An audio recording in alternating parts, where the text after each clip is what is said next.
Now that we've covered the different types of thunderstorms, we want to go over the different hazards associated with these thunderstorms. This is because as a spotter, safety is your number one concern. The first hazard we want to cover is straight line winds. And by straight line winds, we just mean outflow from a thunderstorm that blows in one direction. Now the damage associated with straight line winds can be distinguished because usually all the damage points in one direction. Now damage of straight line winds is usually more widespread than tornadoes, usually less extreme, but as we saw, for example, in the June 29, 2012 case, that was an exception to the rule where we did have winds as high as 90 to 100 miles per hour, so just as strong as a tornado could be in terms of wind speeds. So we definitely want to stress to not take straight line winds lightly. They can be just as devastating as a tornado. And in fact, on June 30th of 2014, we had 2 fatalities in association with straight line winds. And going back to the extreme case of straight line winds, the June 29, 2012 derecho that affected areas from the Midwest to the East Coast, this spanned nearly 600 miles, and we had several reports of 80 to 100 mile per hour wind gusts along that path. And just again, the Storm Prediction Center reports from that June 29, 2012 case, just showing you the widespread number of reports we had from Northwest Indiana to the Mid-Atlantic states, and those black squares representing areas where we had wind gusts reported into the 70 to 90 mile an hour range, and even a little bit higher in some cases. So again, definitely not something to underestimate in terms of severe thunderstorm warnings. A lot of people may tend to take those lightly, but they can be just as destructive as tornadoes. To get a better sense as to the damage straight line winds can cause, this is an example from the early 90s from the Packwash Forest in northwest Ontario. Just a case of widespread straight line damaging winds, and it caused extensive damage to this forest. Almost tornadic-like damage over a large area. So definitely not something to underestimate. And in a second here, we'll see an aerial survey taken of this particular event where you can just see the miles and miles of trees that were downed. The resolution of this video is fairly poor, but you can get a sense as to the scale of the damage, almost treating this like a tornado survey, but this is really just straight line winds in this case. The next thunderstorm hazard we'll cover is large hail.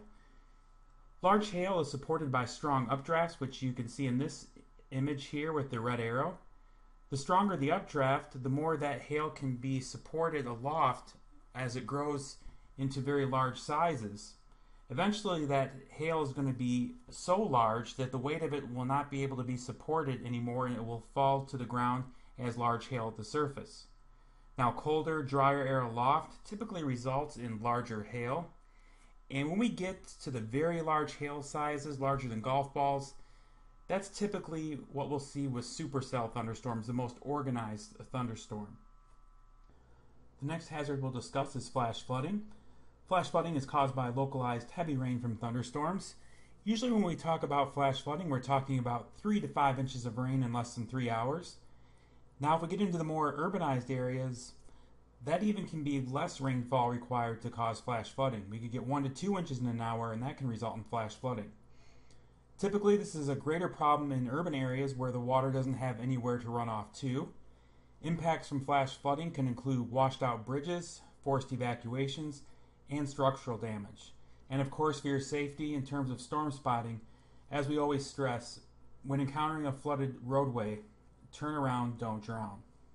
We unfortunately did have a recent example of flash flooding in northwest and portions of north central Indiana and southwestern lower Michigan, August 16, 2016.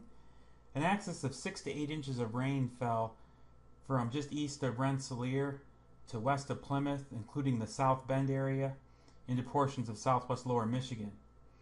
On the right you can see the radar loop for this event where showers just continually affected the same areas over and over again and caused some major flash flooding in the South Bend vicinity. The following pictures are from South Bend, showing some of the impacts from that flash flooding.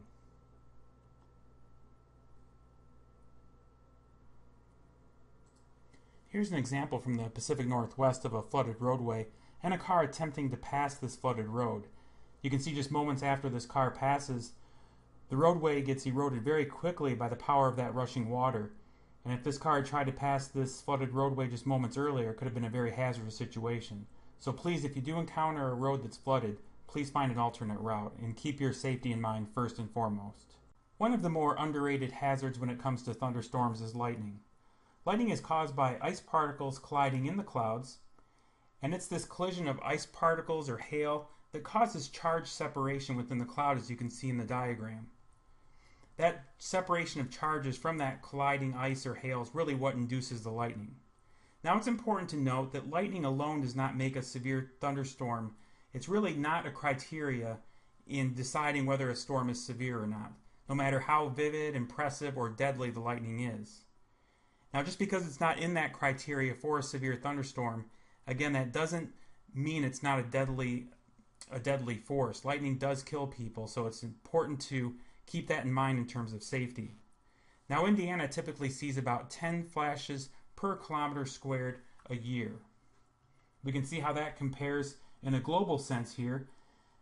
The maximum frequency of lightning typically along the equator region here in Africa, and also along the western coast of Mexico is another maximum frequency area. Zooming into the United States, we can see Indiana here in the light and dark oranges at that about 10 to 15 flashes per kilometer squared a year. In the United States, the most frequent area of lightning is along the Gulf Coast and into Florida. And we do like to stress a phrase when it comes to lightning: when thunder roars, go indoors. When you do hear thunder, stop all your activities and seek shelter in a substantial building or a vehicle. And a typical good rule of thumb is to wait 30 minutes after the storm to resume activities. That way you can be more assured that the threat of lightning has diminished. And of course, the last hazard we want to talk about with thunderstorms is tornadoes. As a reminder, the definition of a tornado is a violently rotating column of air extending from a thunderstorm in contact with the ground. The United States typically sees greater than 1,000 tornadoes annually. Our forecast area averages 9 per year, although as we have seen, this number can be dramatically lower or dramatically higher from year to year. The following video is from the August 24th, 2016 tornado outbreak across northern Indiana.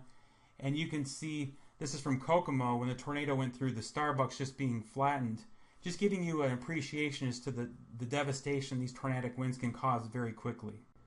The EF scale is a scale that is used to categorize tornadoes based on the degree of damage that they cause.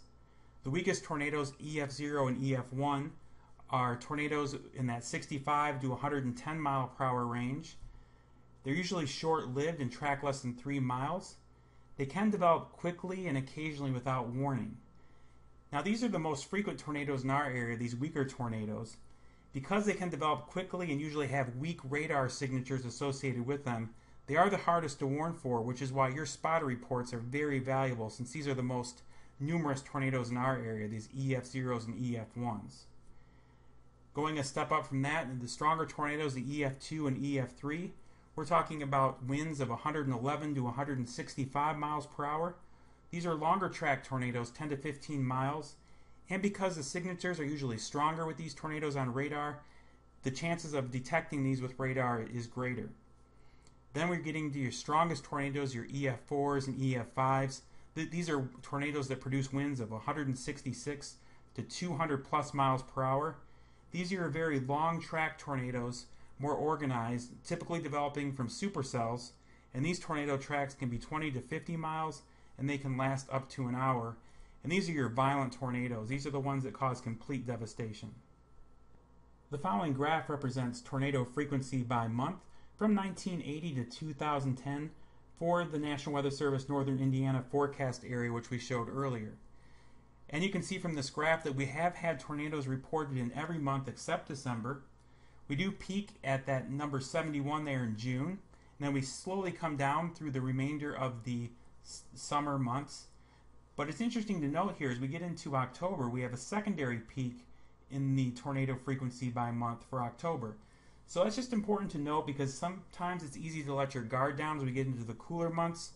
You may think that tornado potential quickly diminishes, but just keep in mind that secondary peak we see in the fall.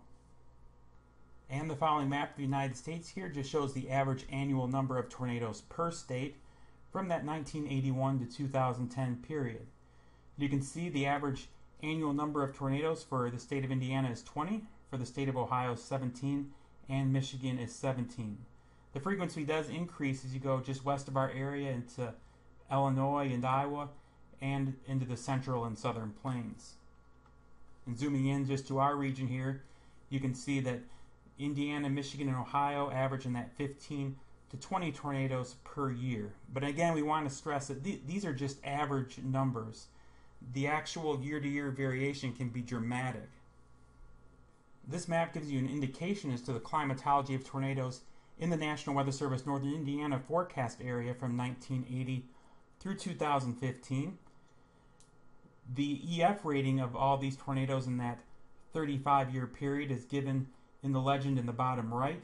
As we mentioned, most of these tornadoes in our area are those blue colors of EF0 and EF1s. We have had 2 EF4 tornadoes. You can see one of those was in Van Wert, and the other one stretched from Van Wert into Putnam into Henry counties in northwest Ohio. We have not had an EF5 tornado in this climatology for the National Weather Service Northern Indiana. One thing I want to stress here is you can see areas where there's been a lack of tornadoes reported. Don't get the impression that tornadoes are not possible even in areas that haven't experienced them. This is a fairly small climatology, this 35-year period, and any area is susceptible to this tornadic potential.